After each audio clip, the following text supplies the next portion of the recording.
Authentic Batangas Lomi, swak na comfort food ngayong tag-ulan. Halina't lasapin sa report.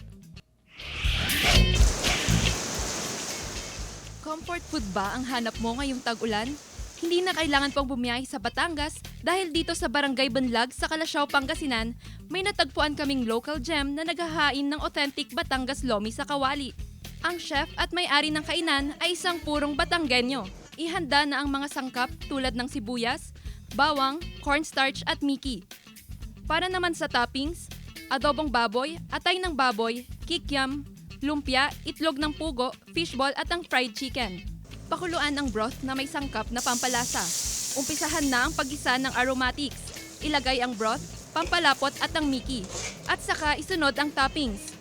Pero mga kapuso, alam nyo ba ang tamang paraan ng pagkain ng lomi?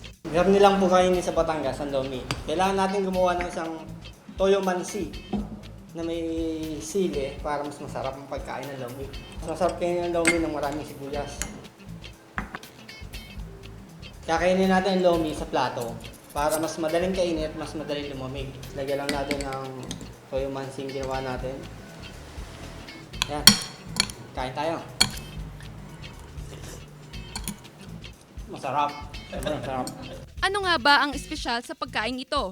Bukod sa sariwa at sariling gawa ang mga sangkap.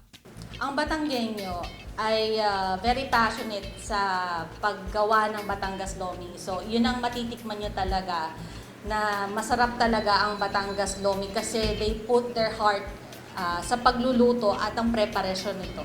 Kasama si Ron Tanieto, Jewel Fernandez, One North, Central Luzon.